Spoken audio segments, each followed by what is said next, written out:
माझ्या नावाबाजूला उपस्थित आमदार मोनिका नागळे, माझ्या मागे उपस्थित सुजय विखेंच्या माता शालिनीताई, माझ्या मागे आणखी उपस्थित आमचे छोटे आधुनिक बंधू धैर्यशील माने आणि धैर्यशील मानेची सभा लागली होती. मला धनंजय माडकांचा फोन आला होता, पण मला वाटतं की आम्ही तुमचा इथेच विजय घोषित इथे आणि उपस्थित एवढ्या संख्येने एवढ्या वादळ वाऱ्यात पावसात माझी प्रतीक्षा करत असलेले माझे सर्व उत्साही वडीलधारी मंडळी, त्यांच्या उत्साही माझे युवा बांधव आणि माझ्या माता फार भाषण करणार नाही. अनेक वेळा असं झालंय की पावसात माईक खराब झालाय आणि हात हलवून गेलेली आहे, तरी पण तुम्हाला कळलंय काय करायचं. परंतु मला आदरणीय राधाकृष्ण विखे पाटलांचा नियमित फोन यायचा आणि त्यांनी खूप तळमळ आपल्या लेकरासाठी त्यांची होती. ते मला सारखे फोन करत होते. मी त्यांना वचन दिलं होतं की माझ्याकडे मोदी आणि गडकरींच्या सभा झाल्यानंतर त्याच दिवशी, आता गडकरी एका हेलिकॉप्टर मधून उडाले आणि दुसऱ्या हेलिकॉप्टर मधून इथे आम्ही आलो आणि ते वचन मी इथे येऊन पाळलेलं आहे.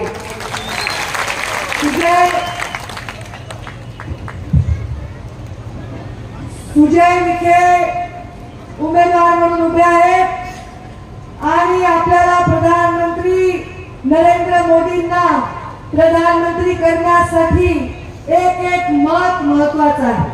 मी स्वतः किती संकटात असेल आणि माझ्या जिल्ह्यामध्ये कितीही जातीवादाचं विषारी राजकारण होत असेल, मी गोपीनाथ मुंडेची लेख आहे.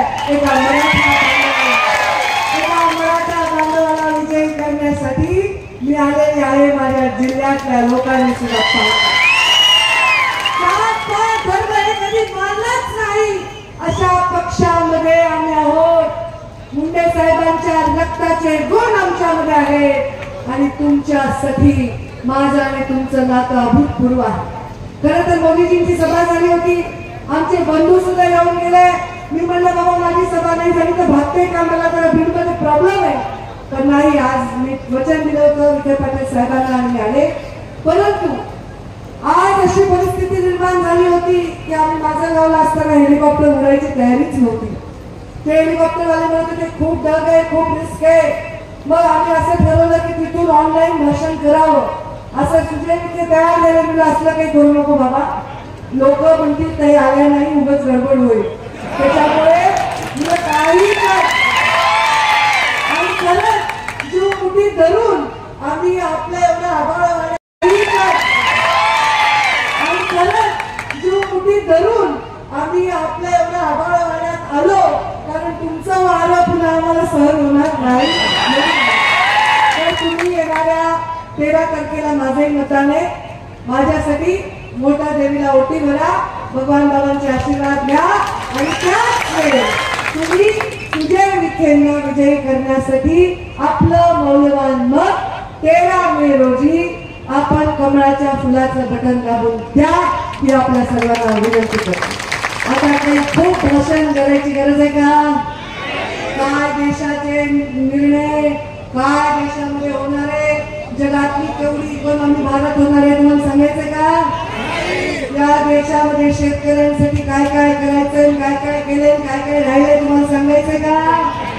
मुख्यमंत्री ग्राम सडक योजना 25-15 नॅशनल हायवे सांगायचे का? नाही सांगायचं. तुम्हाला सांगितलं मी सगळं सांगितलं मी. आता याच्यापेक्षा जास्त मी भाषण केलं तर मला हेलिकॉप्टरने उडता येणार नाही. त्यामुळे मला परत माझ्या मतदारसंघात जायचे, कारण तिथं मीच मला वाचवू शकते, मलाच ती निवडणूक घेतायची आहे. तुमचे फक्त आशीर्वाद.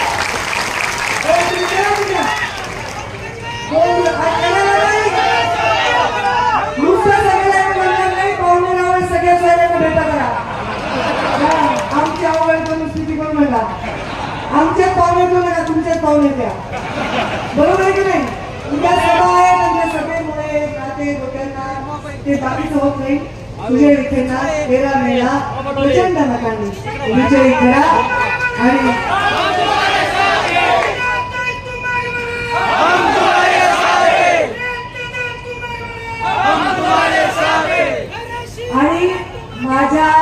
बरोबर संसदेमध्ये काम करण्यासाठी त्यांना पाठवा एवढीच विनंती करते आणि माझ्या मागेला विराम देते. धन्यवाद. जय हिंद, जय भारत.